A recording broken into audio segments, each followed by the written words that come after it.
Alors que beaucoup d'entreprises annoncent un retour au bureau comme si c'était inévitable, d'autres font un choix radical, recruter, intégrer et manager en full remote.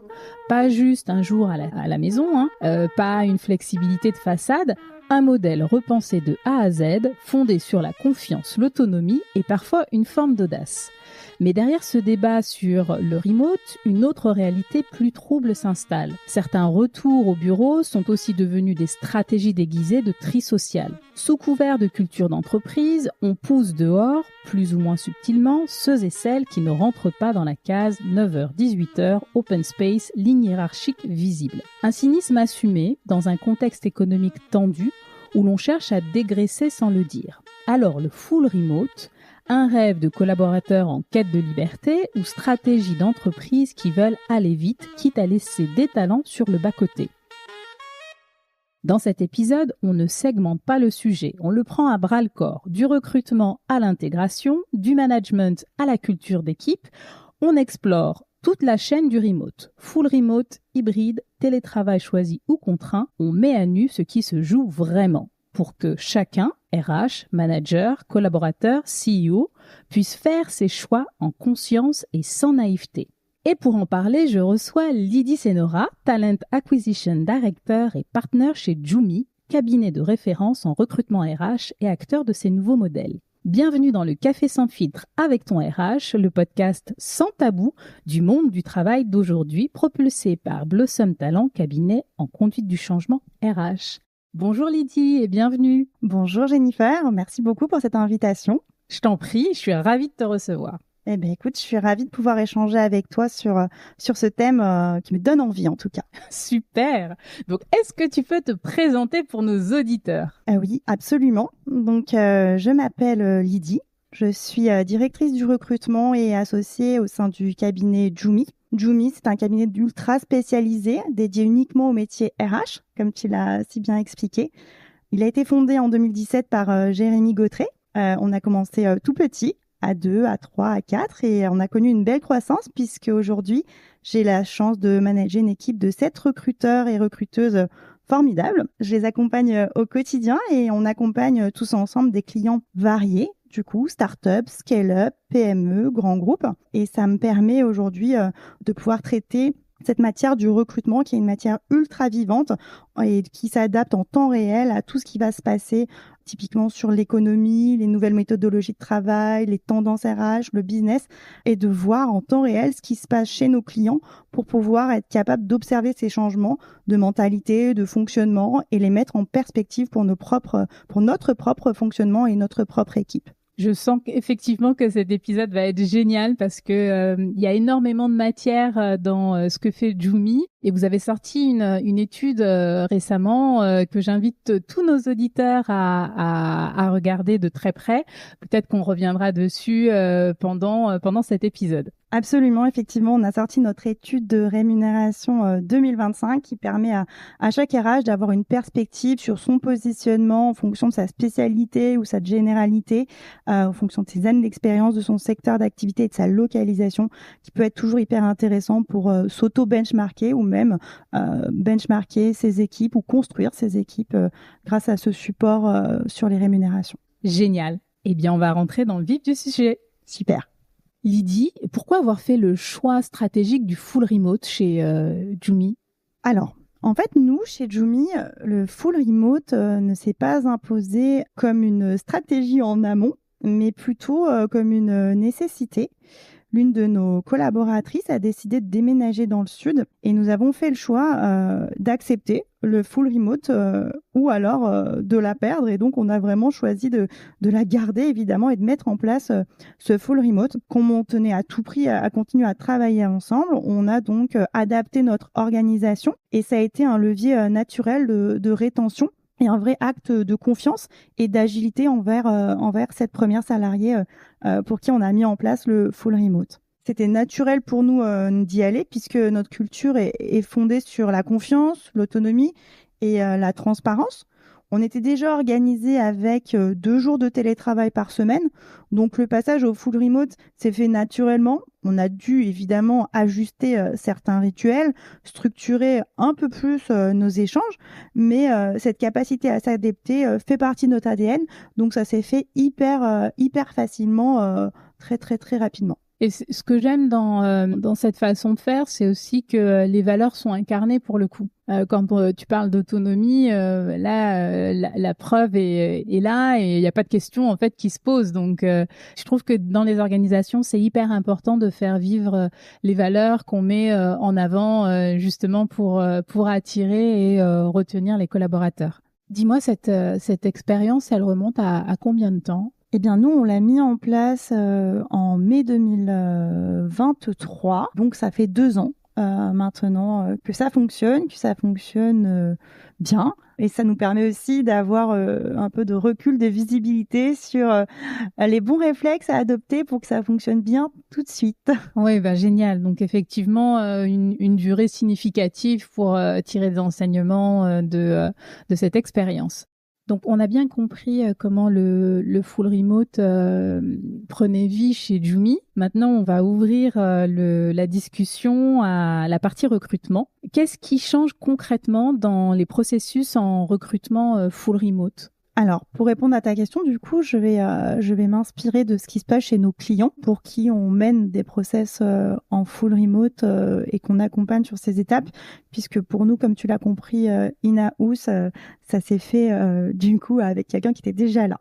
Oui. En réalité, du coup, sur le process de recrutement, il n'y a pas énormément de choses qui vont changer. En tout cas, nous, sur notre premier filtre, quand on recrute chez Joumi pour du full remote ou pour du présentiel ou pour de l'hybride, notre manière de recruter va rester sensiblement la même puisqu'on travaille déjà en visio.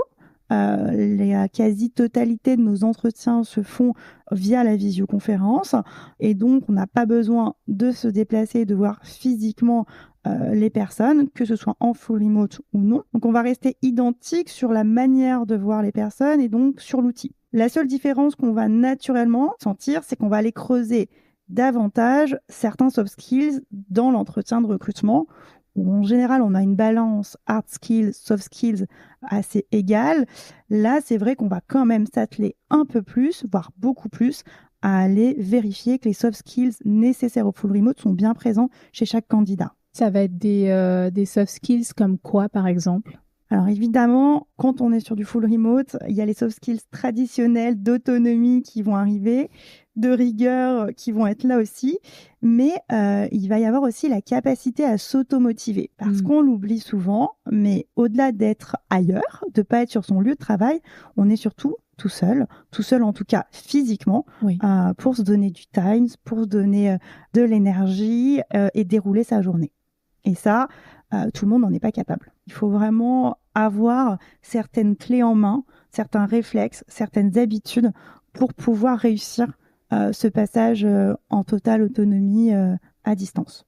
Concernant les différences de recrutement, ensuite, on va quand même avoir côté client certaines choses qui vont évoluer, puisque du coup, eux n'ont plus cette rencontre physique avec un candidat, ni cette fameuse poignée de main qui a sensiblement disparu depuis 2019, où on nous l'avait d'abord interdit, c'était dur de plus serrer la main au candidat, puis finalement c'est devenu une habitude. Néanmoins, du coup, il faut compenser. Il faut compenser autrement le fait qu'on va pas rencontrer la personne et qu'on va pas lui serrer la main. Donc on va avoir un process qui va être notamment beaucoup plus long, en tout cas avec beaucoup plus d'étapes, avec beaucoup plus de personnes qui vont être rencontrées. On va maximiser des échanges plutôt courts, mais avec une vraie diversité d'interlocuteurs pour qu'en fait le candidat puisse vraiment comprendre à travers ces différents échanges la culture de l'entreprise dans laquelle il va vouloir aller et qu'il puisse avoir vraiment déjà des projections sur ce fit ou pas avec les attendus, la façon de travailler, la culture et les gens qui vont devenir ses collègues. Je voulais parler des hard skills, notamment la capacité à s'exprimer à l'écrit, parce que c'est quand même une compétence qui est hyper importante. On a un très bon profil en présentiel, mais en distanciel, ce qui va être important, c'est que la personne s'exprime de façon très structurée et très claire à l'écrit. Je suis complètement d'accord avec toi. Ce qui change aussi sur le full remote, c'est que la culture de l'oral disparaît et donc on passe sur une culture de l'écrit avec des rituels, des temps forts et la capacité à retranscrire ses émotions par écrit via Slack et aussi à les faire passer. Donc, il y a un vrai switch à ce niveau-là. Donc, il faut être capable aussi de rédiger correctement, d'avoir le bon ton. Et ce qui change du coup, effectivement, sur le process de recrutement sur du full remote, c'est qu'il y a souvent voire systématiquement des cas pratiques qui font partie du process, qui vont souvent se dérouler en 2 temps, avec une partie très technique sur la capacité à faire le job, que ce soit sur un développeur, que ce soit sur un RH, sur du projet RH, donc vraiment sur de la technicité par rapport au job, la capacité à réaliser son job et avoir toutes les compétences. Et une seconde partie sur l'expression, la façon de s'exprimer, la façon de faire passer ses idées et la capacité à animer à distance, à communiquer et à transférer du coup ce savoir-faire, ses compétences auprès de ses autres collaborateurs, même si on n'est pas basé à côté, quoi. Donc il y a ce vrai switch qui s'opère dans le full remote également. Et tu me tends une perche énorme pour la deuxième question que je vais te poser, qui est plus liée aux compétences spécifiques qui sont recherchées pour ces types de postes. Techniquement, les postes qui peuvent convenir au full remote vs ceux qui ne peuvent pas forcément. Oui, tout à fait. Effectivement, c'est vrai qu'on se rend compte aussi que on ne peut pas adapter tous les postes au full remote et que il y a des choses qui sont trop contraignantes pour certaines fonctions qui ne passeront pas. Typiquement, un développeur, il n'y a pas trop de sujets. Il peut travailler à distance, tout faire avec son ordinateur et ça ne posera pas de problème. Ça va se complexifier dès qu'il va y avoir la case management qu'il faut ajouter. Parce que animer des équipes à distance vs animer les équipes sur le terrain, c'est quand même différent. Et surtout qu'on hybride tout ça. Et puis, il y a des métiers qui requièrent une présence physique sur le site. Si on part sur l'industrie, typiquement, on va trouver aucun métier dans l'industrie, hors fonction support, capable de travailler en full remote. Bien sûr. Du coup, en fait, tu vois, pour moi... pour un process de recrutement full remote, bien qu'on puisse faire quelques adaptations au process classique de recrutement en face-to-face ou sur site ou hybride, on n'est pas face à un process drastiquement différent. Mais pour moi, la vraie différence, elle se situe vraiment au niveau du onboarding. Car là, à distance, il va falloir et il faut redoubler d'attention pour permettre à la nouvelle recrue de rencontrer les bons interlocuteurs, les managers, les collègues, les directeurs et surtout comprendre les codes d'expression, les outils, les relations, qui fait quoi, comment, où et d'avoir accès à la ressource suffisante pour pouvoir, sinon ou rapidement savoir à qui s'adresser pour obtenir ces clés de lecture et ne pas rester seul, isolé, dans l'attente, perdu face à un écran. Oui, c'est vrai que l'enjeu onboarding, il est crucial. On peut pas onboarder en remote sans être structuré et avoir imaginé un parcours bien structuré en amont. Exactement. Là, je pense que un onboarding à distance, non préparé, non structuré et non prévu, ça risque d'être à 99% un onboarding raté. Et en full remote, un onboarding raté, pour moi, c'est rarement rattrapable. Ouais, c'est sûr. C'est pour ça que de plus en plus d'entreprises font vraiment du onboarding, enfin un axe stratégique. Alors pas souvent avec les bons leviers, moi je trouve, mais en tout cas le fait qu'ils aient cette idée que le onboarding est vraiment quelque chose à travailler, c'est déjà une victoire. C'est hyper important. Si tu recrutes en full remote, au-delà de prévoir ton process, prévois absolument ton onboarding. Soigne-le, il faut qu'il soit aux petits oignons, cadencé, timé, avec tous les supports, tous les liens, pour que tout de suite, du coup, le collaborateur se sente à l'aise, attendu, et qu'il ait vraiment toutes les clés en main pour réussir. Ouais. Faut pas qu'ils se sentent frustrés à ce moment crucial de la relation. Absolument. Et ça démontrera aussi que l'entreprise qui fait preuve d'agilité en mettant en place du full remote est aussi du coup dans l'organisation, dans la préparation et a toutes les ressources pour mettre en place cette agilité. Lydie, est-ce que tu peux nous dire s'il y a des profils types de candidats qui sont plus adaptés à cette forme de travail? Oui, oui, oui, bien sûr. Évidemment, je pense, et on a pu constater aussi qu'il y a certains profils qui réussissent beaucoup mieux que d'autres sur du full remote, ou en tout cas qui ont plus de facilité à gérer ça. Ce sont souvent des personnes expérimentées, en fait, capables de travailler de manière autonome avec une bonne capacité à gérer leur temps, qui ont déjà été confrontés au job précédemment sous un autre format, sous un format présentiel ou pas, ou hybride, et donc qui savent déjà faire la chose et qui ont aussi du coup un recul et une capacité à s'automotiver, à travailler sans supervision directe, sans micromanagement, parce que là, c'est l'enjeu, hein. Donc naturellement, évidemment, ces profils-là sont naturellement autonomes, ils savent s'organiser et ils sont évidemment à l'aise avec les outils numériques. Ça, c'est obligatoire. Ouais. Le full remote, si tu es expérimenté, que tu maîtrises ton sujet, mais que tu n'es pas à l'aise avec les outils numériques, ça va être bloquant, Oui, malgré clairement. l'expérience et la qualité du profil. Donc oui, je pense que naturellement,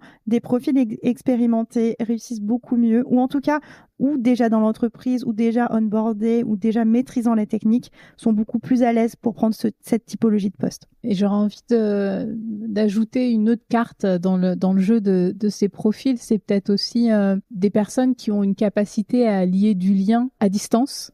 Et c'est peut-être une compétence qu'on développe pas forcément assez. Mais les gens qui savent se rendre... alors, au-delà de la visibilité, c'est vraiment créer un lien de qualité avec les équipes à distance. Oui, absolument, parce qu'il faut pas qu'on les oublie. Il faut qu'ils soient toujours là et il faut que cette dynamique d'équipe, de cohésion, elle soit toujours présente. Donc, c'est aussi cette capacité à être présent, à participer à différents channels, à échanger, à dynamiser finalement la journée sur des échanges, sur des points réguliers, irréguliers, ponctuels, aléatoires, pour pouvoir vraiment dynamiser cette communication et cette capacité à le faire, à être dire coucou.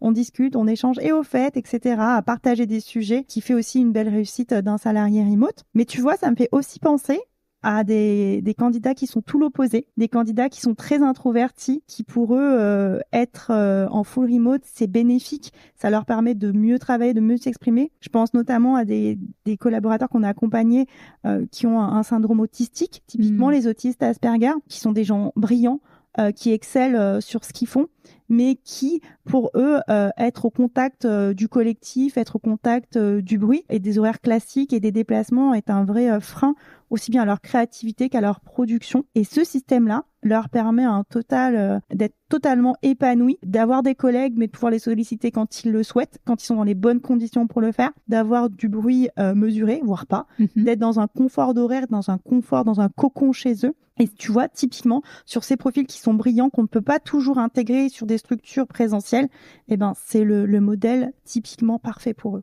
Ouais, mais c'est génial que vous accompagnez ces profils dits atypiques.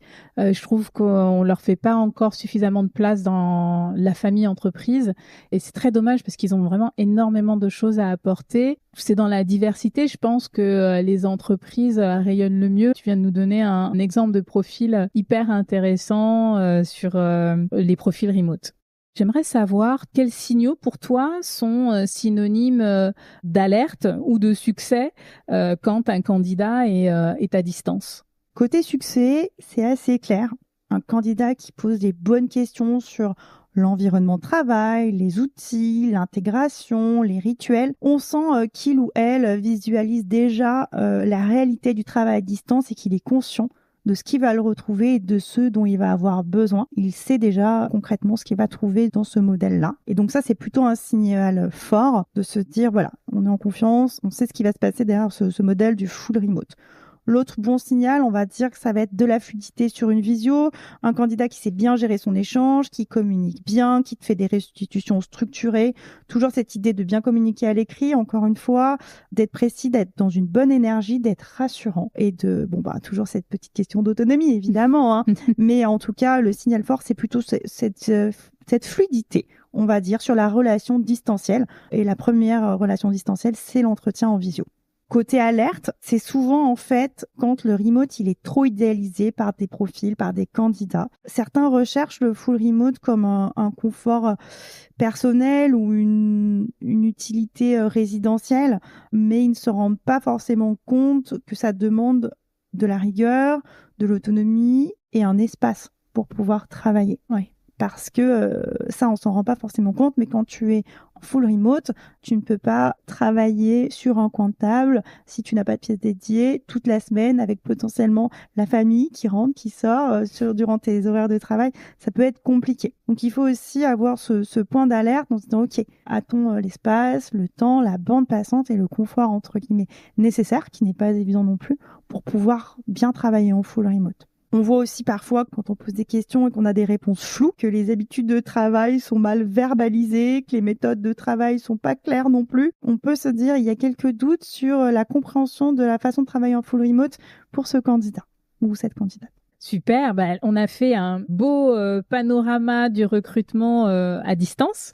Maintenant, je te propose qu'on mette notre énergie sur plus les aspects avantages, mentalité et réalité quand on est en full remote.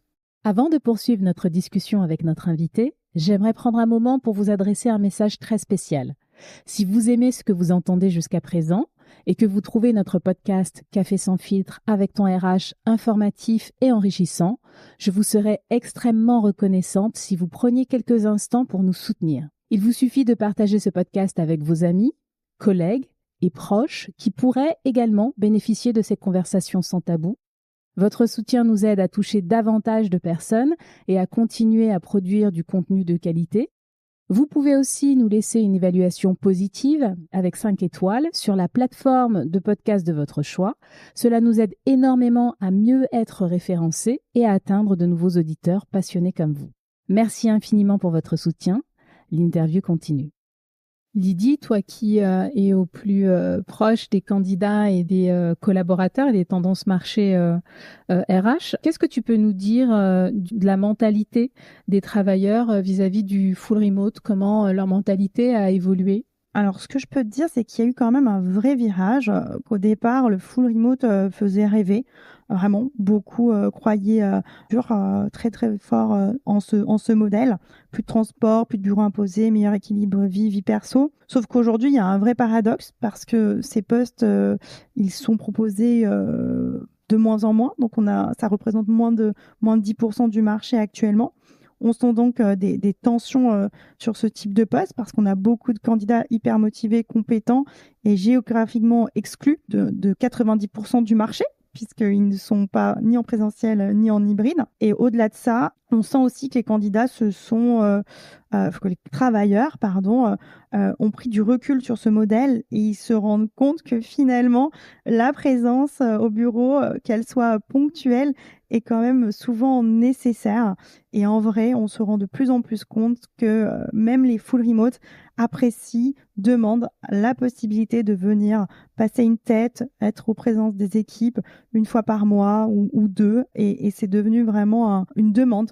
Aujourd'hui, j'ai beaucoup plus de demandes d'hybrides agiles que de full remote. Tu vois, il y a un vrai virage là-dessus parce que c'est plus finalement un modèle rêvé.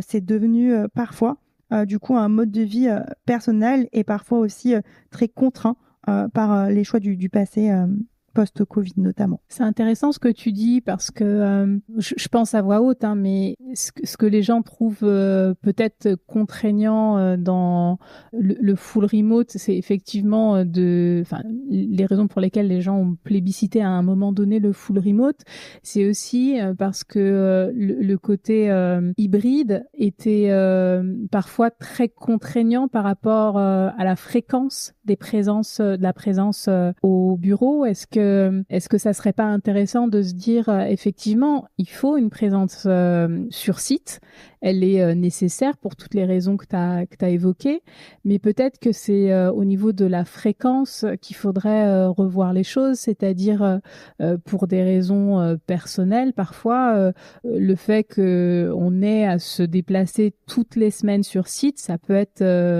justement un déséquilibre à à nos autres vies, et donc pourquoi ne pas penser une présence, comme tu le disais, une fois tous les 15 jours ou une fois toutes les semaines, voire toutes les 6 semaines. Récemment, j'étais dans une mission où la présence des full remote était toutes les 6 semaines, et c'était tout à fait bénéfique pour l'entreprise, pour les équipes et pour les travailleurs alors full remote 2025, on va dire. Exactement. Écoute, c'est ce qu'on voit, en tout cas, c'est ce qu'on observe, c'est que le full remote 2025 est un modèle très agile qui va s'adapter un petit peu à chaque salarié, à chaque contrainte, à chaque politique, et qui va être un vrai mix en fonction de présence vs d'absence, qui va pouvoir passer de une fois par mois à une fois tous les 2 mois, à quelques jours, à une semaine tous les 2 mois, ou voire parfois aussi à 2 fois par an, avec des longues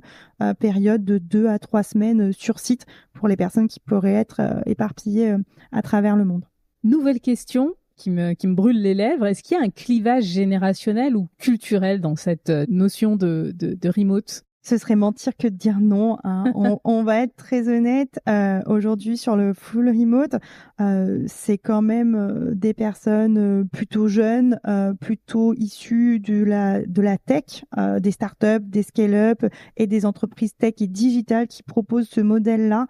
Il n'est pas proposé à tout le monde. Et puis, on a encore une fois ce clivage de avoir la possibilité d'être en remote, d'avoir l'espace, le matériel nécessaire pour pouvoir se le gérer.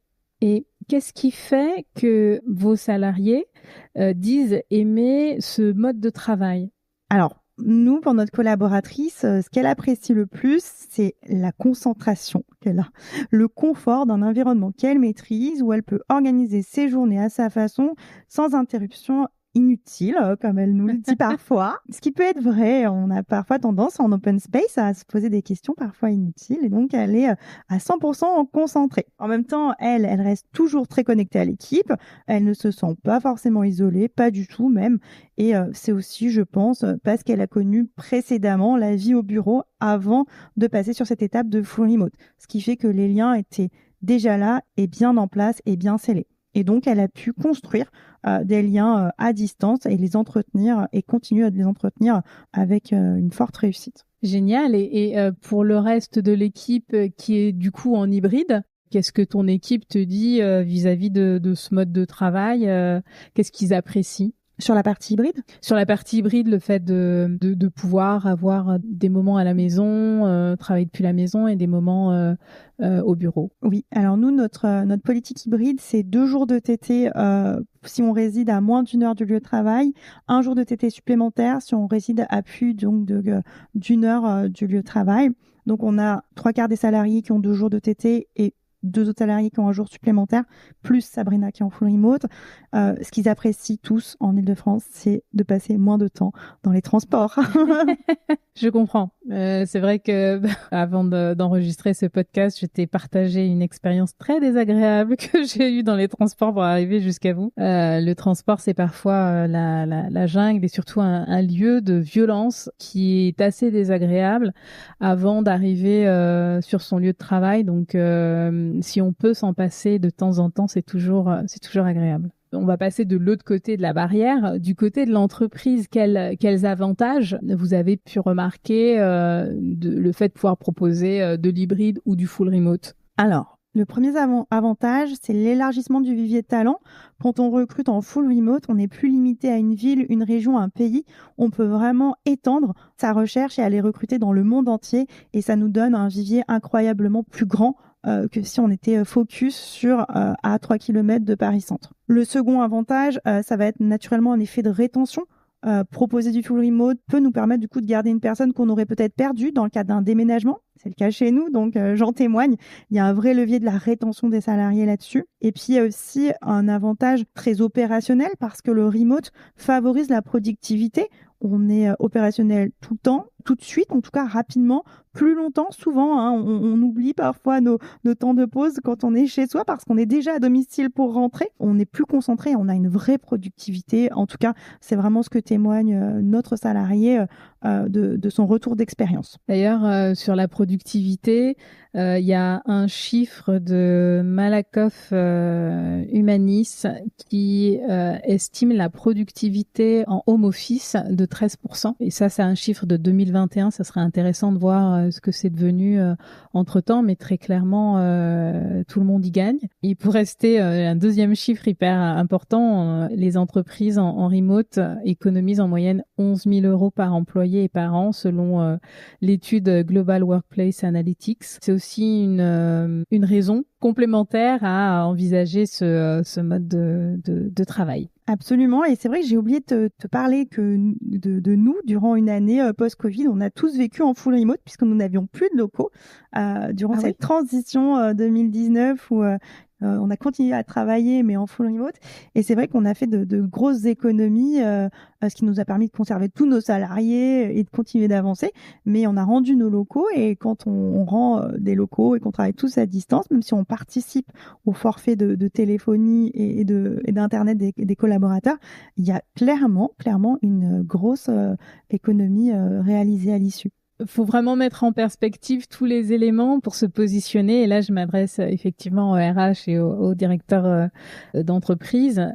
Donc, c'est un mode de travail qui est intéressant et qui bénéficie à la fois aux collaborateurs et à l'entreprise. Donc, on a parlé des choses un peu sympas. Tu me vois venir, je pense, avec les défis. Donc, isolement, désengagement, culture d'entreprise à distance. Quel défi tu vois face à cette nouvelle façon de travailler ? Alors, principalement, effectivement, c'est le risque d'isolement parce que même quand on met en place des rituels, des visios, des cafés virtuels, il manque le petit truc du quotidien, le regard, la blague à la machine à café, la queue, l'arrivée en retard parce que le métro était bloqué ou autre et même les silences partagés. Donc, il y a un vrai risque, effectivement, d'isolement. Et puis ensuite, moi, je trouve aussi qu'il y a ce risque de transmission de la culture d'entreprise, des grands temps forts qu'on vit tous ensemble ici, quand on rigole, quand quelqu'un arrive déguisé ou autre, ou partage un gâteau pour un anniversaire, ou la personne qui est en remote ou les personnes qui sont en remote, auront moins accès à cela. Donc, il faut être capable de l'incarner, de les faire vivre, de les connecter pour leur permettre de partager ces moments auxquels ils n'ont pas forcément accès. Et enfin, c'est vrai que j'ai oublié de parler de ce point. En tant que manager, moi, je trouve personnellement qui suis confrontée que c'est beaucoup plus difficile de sentir si quelque chose ne va pas avec un full remoteur, quand quelqu'un décroche, quand quelqu'un est surchargé. Tout devient plus fragile si on ne prend pas le temps de creuser beaucoup plus profondément avec les collaborateurs en remote, de se parler plus spontanément. Il y a un vrai risque de passer à côté de quelque chose et de se rendre compte du problème trop tard. Il y a un vrai challenge entre management de contrôle et le lien qui est nécessaire quand on est manager, de savoir trouver la bonne posture, observer sans surveiller et en même temps observer pour remarquer les éventuelles difficultés que rencontre le collaborateur. Exactement, il faut savoir positionner le curseur au bon endroit et c'est là que le management et l'humain prend toute sa place parce qu'en fonction de chacun, ça sera différent. Chaque collaborateur est différent, il faut avoir le bon niveau de contrôle sans tomber dans l'excès et le flicage pour maintenir aussi de la motivation sans tomber dans le micromanagement et gérer à la fois ceux qui sont au bureau, ceux qui ne le sont pas de la même façon. Donc en vrai, vraiment, cette variable d'ajustement est vraiment du sur-mesure sur chaque collaborateur et c'est au manager vraiment de pouvoir s'imposer cette réflexion, cette façon de travailler, cette façon de manager chaque collaborateur sur du sur-mesure pour qu'il y ait une vraie confiance et que le collaborateur puisse se livrer aussi et qu'on puisse se rendre compte immédiatement de ce qui va ou ce qui va pas. Donc pour moi, manager à distance, c'est repenser profondément le rôle de manager et pour cela, il faut vraiment faire du sur-mesure. Sacrée gymnastique. Oui, c'est complexe, on est d'accord. On est sur un grand écart facial. Très clairement. Alors, du coup, on va passer à la dernière partie de notre échange. Lydie, c'est une partie que j'aimerais qu'on consacre aux enjeux sociaux et de diversité dans ce futur du travail. Le full remote, est-ce que c'est vraiment accessible à tous ? Et non, clairement pas. clairement pas. On a tendance à croire que le full remote est synonyme d'égalité d'accès, mais en réalité, il accentue certains écarts. Donc déjà, il faut un environnement adapté. Si tu n'as pas un espace de travail calme, une bonne connexion du matériel, c'est pas toujours évident pour tous. Quand on vit dans un logement ou avec des enfants, ça ne fonctionnera pas. Même chose ensuite, il y a une vraie barrière technologique. Tout le monde n'a pas la même exposition aux outils, à l'autogestion, à l'organisation du temps, à l'utilisation de Slack, que j'ai appelé Slack pour être honnête durant quelques années. Voilà, certaines personnes sont très compétentes, mais ne seront pas du tout à l'aise avec la distance et elles auront besoin de liens, de cadres, de présence et donc ça ne fonctionnera pas pour elles. Et enfin, on voit aussi que dans les profils qui postulent au full remote, ce sont souvent les plus qualifiés, les plus autonomes et ceux qui ont déjà fait du full remote. Et c'est souvent aussi ce qu'on nous demande. On veut un travailleur en full remote qui a déjà été exposé au modèle et qui sait déjà comment ça fonctionne et pour qui ça a fonctionné. Donc, en vrai, il n'y a pas une réelle égalité d'accès et c'est pas ouvert à tous cette typologie de travail. Ouais, c'est pas si simple que ça. Je garde quand même en tête l'image du travailleur qui est dans un petit espace avec deux enfants derrière en bas âge qui font leur vie et lui qui essaie de travailler. Pas simple, effectivement. Du coup, est-ce que ça ne favorise pas que certains milieux sociaux ou certaines configurations familiales, le full remote? Je pense que certaines configurations familiales, pas forcément parce qu'on a l'exemple de beaucoup de full remote avec des enfants, des vies de famille à 300 km/h. C'est une question d'organisation après et de budget, hein, on va pas se mentir, qui va aller derrière sur la typologie de familiale. Par contre, effectivement, ça va quand même favoriser un accès et une agilité de travail sur les outils et la technologie. Et si tu es face à une entreprise qui te dit voilà, j'ai ce poste à pourvoir mais elle hésite à le proposer en full remote, qu'est-ce que tu leur dirais pour les aider à franchir le pas? Je leur dirais de se dire que si on a le bon profil, qui fit avec la bonne culture, qui a les bonnes compétences, pourquoi se mettre la barrière d'un modèle de fonctionnement pour se passer de ses compétences et de ce profil, de tenter d'essayer, finalement, on ne perd rien à essayer. C'est vrai. Est-ce que tu penses que ce modèle va s'étendre ou est-ce qu'il va reculer dans les prochaines années? On a déjà vu le marché un petit peu s'exciter sur ce sujet. Qu'est-ce que tu en penses? Honnêtement, je pense qu'on assiste plus à une phase de recul que voire même de recentrage. Après l'euphorie post-Covid vers du modèle hybride full remote, aujourd'hui, on est vraiment revenu beaucoup sur du présentiel ou de la réduction d'hybride. Donc, en synthèse, je pense que le vrai full remote existe quasiment plus, tu vois, parce que même pour nous, notre salariée en full remote, elle revient quand même une fois par mois. Donc, en soi, elle a quand même cette présence ici une semaine, une fois par mois. Donc, je pense qu'on tend plutôt à des modèles très divers et variés, du sur-mesure, en fait, finalement. La capacité aux entreprises qui proposent ça, de faire du sur-mesure en fonction des profils, en fonction de la ressource aussi. Donc, j'ai l'impression, en tout cas, c'est ce qu'on voit en ce moment, qu'on est plutôt sur du sur-mesure vers de l'hybride plus, en fait. Le full remote tend à disparaître pour de l'hybride plus. Je suis peut-être en train de réinventer un nouveau modèle de travail, là. Lançons la tendance. Hybride plus. Non, mais c'est vrai, le full remote tel qu'on l'a vécu, imaginé en début de Covid tend à disparaître pour renaître sous une forme différente. Et après tout, est-ce que c'est pas plus mal?